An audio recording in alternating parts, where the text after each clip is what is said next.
ഷവർമ്മ തിന്നാൻ വിശക്കുന്നു. എത്ര മണിയായി?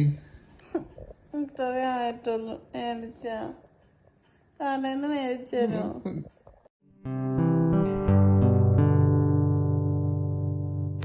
Hello friends, welcome to Vibeesha vlogs. നിങ്ങൾ ആ വീഡിയോ കണ്ടതുപോലെ തന്നെ ഒരു ഷവർമ്മ കഥയാട്ടോ അത്. ഒരു ഷവർമ്മ തിന്നാൻ 1:41 രാത്രി നമുക്ക് തോന്നിയാൽ എന്താ ചെയ്യുക? അപ്പോൾ നിങ്ങൾ പറയും കടയിൽ നിന്ന് ഓർഡർ ചെയ്യാമെന്ന്. പക്ഷെ അങ്ങനെ ചെയ്യില്ല കേട്ടോ. നമ്മളിപ്പോൾ ഡയറ്റൊക്കെ നോക്കുന്നുണ്ട്. അപ്പോൾ ഹെൽത്തി ആയിട്ടൊരു ഷവർമ്മ കേട്ടോ നമ്മളിവിടെ ഉണ്ടാക്കാൻ പോകുന്നത്. അപ്പോൾ വീഡിയോയിലേക്ക് പോയാലോ? അപ്പോൾ ആദ്യം തന്നെ ഒരു പാൻ വെച്ചിട്ട് നമുക്ക് ചിക്കനൊക്കെ ഒന്ന് മാഗ്നേറ്റ് ചെയ്യാം കേട്ടോ. നമ്മുടെ ഇവിടെ ഫ്രിഡ്ജിൽ ചിക്കൻ്റെ പീസുകൾ ഉണ്ടായിരുന്നു കേട്ടോ. ബോൺലെസ് പീസുകളാട്ടോ നമ്മൾ എടുത്തിട്ടുള്ളത്. അതെല്ലാം നമ്മളൊന്ന് ജസ്റ്റ് ഒന്ന് പെപ്പറും ഉപ്പും നേരിയതായിട്ടൊരു മസാലയും ചേർത്തിട്ടുണ്ട്, ഇത്തിരി ഫ്ലേവറിന് വേണ്ടിയിട്ട്. ഇതെല്ലാം കൂടി ഒന്ന് 15 മിനിറ്റ് മാഗ്നേറ്റ് ചെയ്തതിന് ശേഷം പാനിലൊന്ന് ജസ്റ്റ് ഒന്ന് ഫ്രൈ ചെയ്തെടുക്കുന്നുണ്ട്. അതിന് ശേഷം ഇത് ഫ്രൈ ചെയ്ത് ഒരു ഗോൾഡൻ കളറാകുമ്പോൾ നമുക്കൊന്ന് മാറ്റാം കേട്ടോ. അധികം മുരിഞ്ഞിരിക്കേണ്ടെന്ന അവസ്ഥയിൽ വേണ്ട കേട്ടോ. നമുക്ക് ഷവർമ്മയിൽ നിന്ന് കിട്ടുന്ന ഒരു ചിക്കൻ്റെ ഒരു ടെക്സ്ചറില്ലേ, അതേ ടെക്സ്ചറിൽ നമുക്ക് എടുക്കാം കേട്ടോ. എന്നിട്ട് എടുത്ത് മാറ്റി വയ്ക്കാം.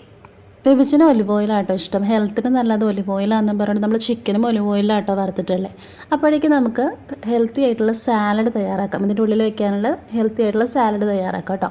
അതിന് വേണ്ടിയിട്ട് ക്യാരറ്റും കുക്കുംബറും ആണ് കേട്ടോ എടുത്തിട്ടുള്ളത്. ക്യാബേജ് ആണെങ്കിൽ നമ്മളത് എടുക്കുകയാണെങ്കിൽ അത് വേവിച്ചിട്ട് എടുക്കാൻ നോക്കണം കേട്ടോ. പച്ചയ്ക്ക് ക്യാബേജ് കഴിക്കുന്നത് അത്ര ഹെൽത്തി അല്ല കേട്ടോ. അപ്പോൾ നമ്മളിതെല്ലാം പീലറിൽ നമ്മളൊന്ന് പീൽ ചെയ്തെടുത്തിട്ടുണ്ട്. അതിലേക്ക് കുറച്ച് സവാള ഞാൻ ചേർത്തിട്ടുണ്ട്. സവാള അധികം കഴിച്ച് കഴിഞ്ഞാൽ നമുക്ക് വായിൽ സ്മെല്ലൊക്കെ ഉണ്ടാവാനായിട്ട് ചാൻസ് ഉണ്ട്. അതിനുശേഷം നമുക്ക് അതിലേക്ക് കുറച്ച് കുരുമുളക് ചേർക്കാം കേട്ടോ. അതിനുശേഷം അതിലേക്ക് ചില്ലി ഫ്ലേക്സ് ആട്ടോ നമ്മൾ ഇട്ട് കൊടുക്കുന്നത്. ചില്ലി ഫ്ലേക്സ് ഇട്ടതിന് ശേഷം നമുക്ക് അതിലേക്ക് ആവശ്യമായിട്ടുള്ള ഉപ്പ് ചേർത്ത് കൊടുക്കാം കേട്ടോ. നമുക്ക് ആവശ്യത്തിനുള്ള ഉപ്പ് ചേർത്തതിന് ശേഷം സാലഡ് ആകുമ്പോൾ പിന്നെ പുളി എന്തായാലും വേണമല്ലോ. അപ്പോൾ നമ്മളിവിടെ കേർട്ടാട്ടോ ആഡ് ചെയ്ത് കൊടുക്കുന്നത്. യോഗേർട്ടാണ് ഞാനിവിടെ ആഡ് ചെയ്ത് കൊടുക്കുന്നത് കേട്ടോ. യോഗേർട്ട് നമ്മുടെ കട്ടിയായിട്ടുള്ള യോഗേർട്ട് കുറച്ച് ആവശ്യത്തിന് നമുക്കൊന്ന് കുഴമ്പ് രൂപത്തിലാവുന്ന രീതിയിൽ ആഡ് ചെയ്ത് കൊടുക്കാം കേട്ടോ. ഞാനിവിടെ 1 സ്പൂണാട്ടോ ആഡ് ചെയ്ത് കൊടുക്കുന്നത്. അതിനുശേഷം നമുക്ക് ഒലിവ് ഓയിൽ ചേർക്കാം കേട്ടോ. ഒലിവ് ഓയിൽ നിങ്ങളുടെ കയ്യിൽ ഇല്ലാന്നുണ്ടെങ്കിൽ വെജിറ്റബിൾ കുക്കിംഗ് ഓയിൽ ഏതെങ്കിലും ആഡ് ചെയ്ത് കൊടുത്താൽ മതി. കൂടുതലും ഒലിവ് ഓയിൽ തന്നെ കേട്ടോ നല്ലത്. ഇത് ഹെൽത്തി ആയിട്ട് നോക്കുകയാണെങ്കിൽ ഒലിവ് ഓയിൽ തന്നെ ഉപയോഗിക്കാനായിട്ട് ശ്രദ്ധിക്കണം കേട്ടോ. അത് നന്നായിട്ട് സ്പ്രെഡ് ചെയ്തിട്ടൊന്ന് ഒഴിച്ചു കൊടുക്കുക. എന്നിട്ട് നന്നായിട്ടൊന്ന് ഇളക്കി യോജിപ്പിക്കുക കേട്ടോ. എല്ലാത്തിലും ആ തൈരും ആ ഒലിവ് ഓയിലും പെപ്പറും ഒക്കെ യോജിക്കുന്ന രീതിയിൽ നന്നായിട്ടൊന്ന് ഇളക്കി യോജിപ്പിക്കുക കേട്ടോ. അപ്പോൾ നമ്മുടെ സ്വാദിഷ്ടമായിട്ടുള്ള ഹെൽത്തി സാലഡ് റെഡി ആയിട്ടുണ്ട്. ഇനി നമുക്ക് ഷവർമ്മ റോളിന് വേണ്ടിയിട്ട് ചപ്പാത്തി പരത്തി എടുക്കണം കേട്ടോ. ഞാനിപ്പോൾ ഓൾറെഡി ചപ്പാത്തി പരത്തി എടുത്തിട്ടുണ്ട്.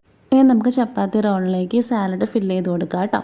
സാലഡ് നന്നായിട്ടൊന്ന് ഫില്ല് ചെയ്ത് കൊടുക്കുക. അതിനുശേഷം നമുക്ക് ആദ്യം ചിക്കൻ വറുത്ത് വെച്ചതുണ്ടല്ലോ, അതും കൂടി നമുക്കൊന്ന് ആഡ് ചെയ്ത് കൊടുക്കാം കേട്ടോ.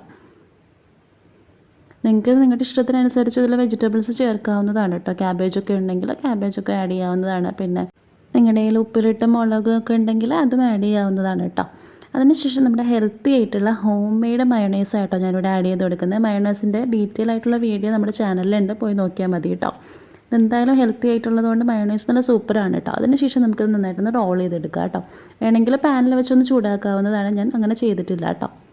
അപ്പോൾ ഇനി ഷവർമ്മ രാത്രിയിലൊക്കെ വേണമെന്നുണ്ടെങ്കിൽ ഹെൽത്തി ആയിട്ട് ഈ ഷവർമ്മ ട്രൈ ചെയ്ത് നോക്കില്ലേ. അപ്പോൾ വീഡിയോ ഇഷ്ടപ്പെട്ട ലൈക്ക് ചെയ്യണം. പുതിയ വീഡിയോകൾ കാണുന്നതിനായിട്ട് ചാനൽ സബ്സ്ക്രൈബ് ചെയ്യാൻ മറക്കല്ലേ. ടാറ്റാ.